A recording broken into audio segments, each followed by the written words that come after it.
السلام علیکم ورحمۃ اللہ وبرکاتہ۔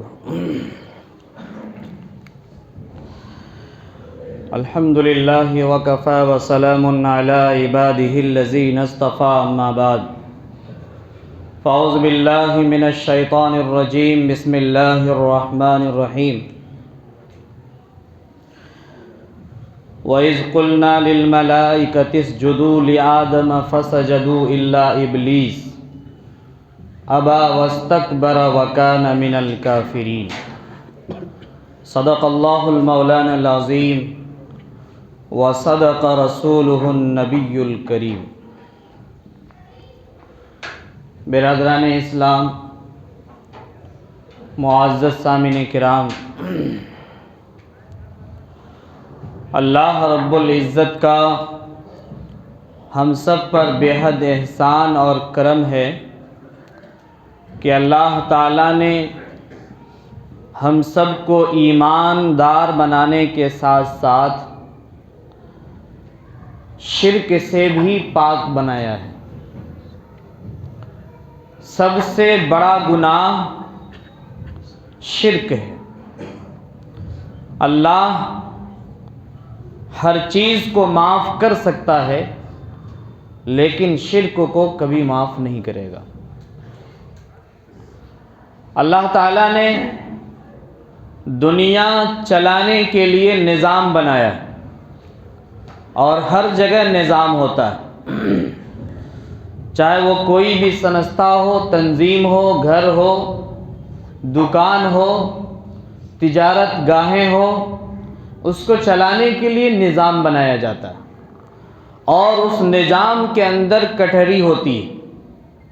سب کا الگ الگ درجہ اور نسب منصب ہوتا ہے اور اسی حساب سے وہ نظام چلتا ہے۔ اس نظام میں اگر خلل آئے تو پھر نظام درہم برہم ہو جاتا ہے۔ اللہ تبارک تعالیٰ نے اس دنیا کے اندر سارے مخلوقوں کو پیدا کرنے کے بعد دیکھا کہ دنیا ویران ہے۔ اس دنیا میں ایسے مخلوق کی ضرورت ہے جو مخلوق صحیح اور غلط میں تمیز کر سکے، حلال حرام کی پہچان کر سکے۔ تو اللہ تعالیٰ نے ٹھان لیا کہ ہم انسان کو زمین پر پیدا کریں گے، انسان کو پیدا کریں گے، زمین کا خلیفہ بنائیں گے۔ تو اللہ تعالیٰ نے تمام فرشتوں سے کہا کہ میں زمین پر اپنا جانشی بنانے والا ہوں، اپنا خلیفہ بنانے والا ہوں۔ انہوں نے کہا کہ میں اور ہم لوگ عبادت کرنے کے لیے کافی ہیں، آپ کی تسبیح اور تقدس بیان کرتے ہیں، تو آپ کیوں دوسری مخلوق کو پیدا کرتے ہیں؟ وہ مخلوق خون بہائے گی، وہ مخلوق آپس میں لڑے گی، جھگڑے گی، اس لیے ایسے انسان کو مت پیدا کیجیے۔ اللہ تعالیٰ نے فرمایا انی اعلم ما لا تعلمون، میں جو جانتا ہوں وہ تم نہیں جانتے ہو۔ پھر اللہ تعالیٰ نے چند چیزوں کا نام حضرت آدم علیہ السلام کو سکھائے، ان کو بنایا، اور فرشتہ جو کافی زمانے سے اللہ نے ان کو پیدا کیا تھا، اور ابلیس عزازیل جو آگ کا بنایا گیا تھا، انسان سے پہلے اللہ نے جنات کو بنایا، اور جنات میں سے ہی عزازیل جسے ابلیس کہتے ہیں، انہوں نے اتنی زیادہ اللہ کی عبادت کی اور اتنا زیادہ اپنے آپ کو پاک صاف کیا کہ اللہ تعالیٰ نے نور سے بنائے گئے فرشتوں کا سردار اس کو بنا دیا۔ نور سے بنائے گئے فرشتوں کا سردار اللہ تعالیٰ نے ابلیس کو بنایا۔ ابلیس بن گیا۔ اللہ تبارک تعالیٰ نے فرمایا ایک طرف آدم علیہ السلام ہے اور دوسری طرف فرشتہ ہے، عزازیل ہے، ابلیس ہے۔ اللہ تعالیٰ انہوں نے سوال کیا تھا اللہ سے کہ ہم تیری عبادت کرنے کے لیے کافی ہے تو انسان کو کیوں بنائے گا؟ تو اللہ تبارک تعالیٰ نے فرمایا کہ ٹھیک ہے، فرشتوں کی جماعت یہ فلاں فلاں چیزیں ہیں، ان چیزوں کی تم نام بتاؤ۔ تو انہوں نے کہا قالوا سبحانک لا علم لنا الا ما علمتنا انک انت العلیم الحکیم، اللہ کی ذات پاک ہے، ہم تو بس اتنا ہی جانتے ہیں جتنا علم اللہ نے ہمیں دیا ہے، باقی ہم نہیں جانتے۔ اللہ تعالیٰ نے آدم علیہ السلام کو کہا کہ آدم تم بتاؤ۔ آدم علیہ السلام نے تمام چیزوں کا نام بتا دیا۔ تو نام بتانے والے کا مرتبہ اونچا ہوگا یا نام نہ بتانے والے کا مرتبہ اونچا ہوگا؟ جاننے والے کا مرتبہ اونچا ہوگا یا نہ جاننے والے کا مرتبہ اونچا ہوگا؟ قل هل يستوي الذين يعلمون والذين لا يعلمون، اگر جانکاری نہیں ہے تو ان سے پوچھ لیجئے جس کو جانکاری ہے۔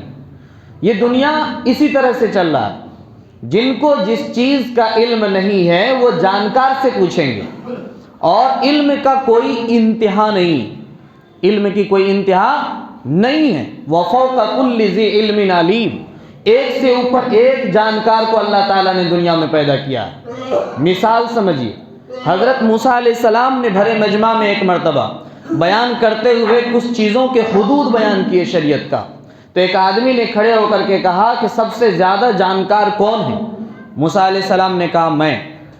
اللہ تعالیٰ کو برا لگا، علم کی نسبت اپنے طرف کیوں کر رہے ہیں؟ علم کی نسبت اللہ کی طرف ہونا چاہیے، کیونکہ ہر چیز کا علم کون سکھایا؟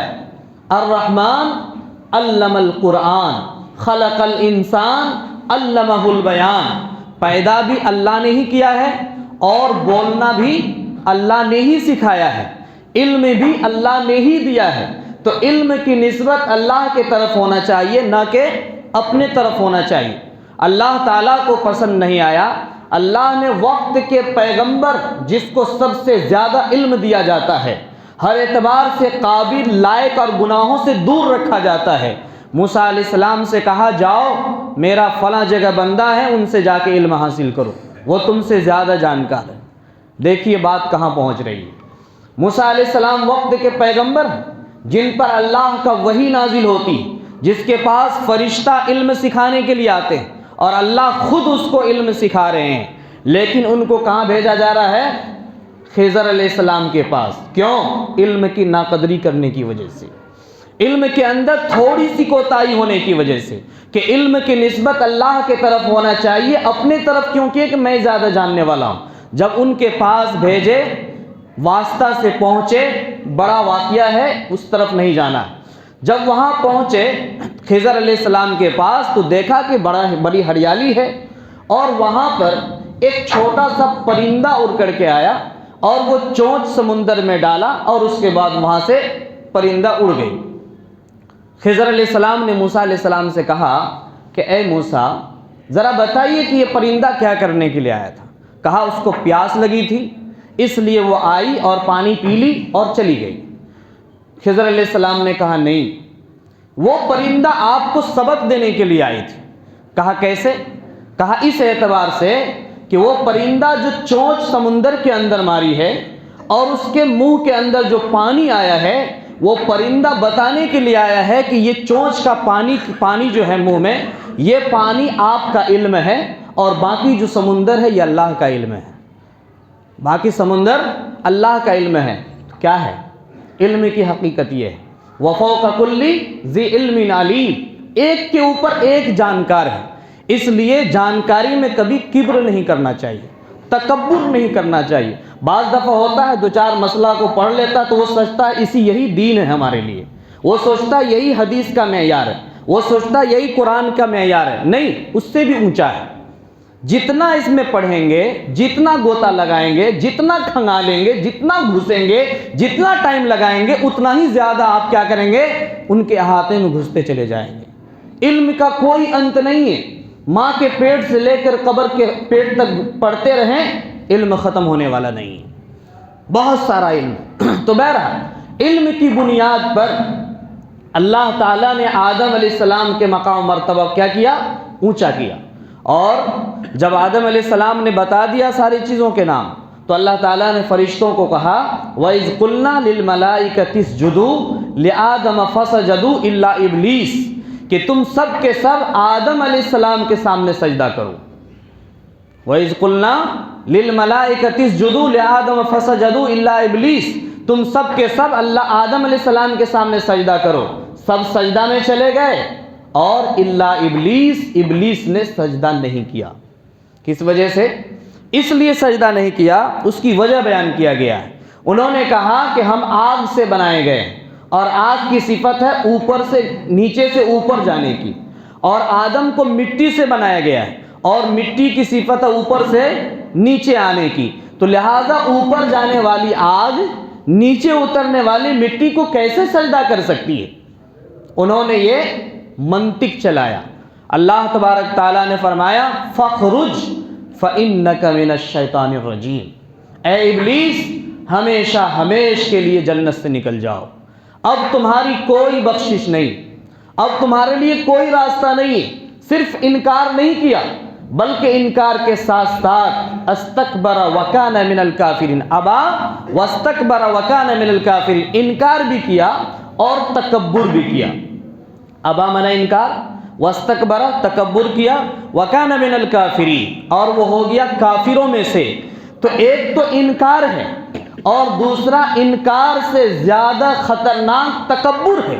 اللہ تعالیٰ انکار کو، غلطی کو، خطا کو معاف کر سکتا ہے، ہو سکتا ہے ابھی کا غلطی کیا ہوا شام میں جا کر کے توبہ کر لے، استغفار کر لے، لیکن جو تکبر کرے گا، تکبر کرنے کی وجہ سے اس کو استغفار اور معافی مانگنے کا ان کو توفیق ہی نہیں ملے گی۔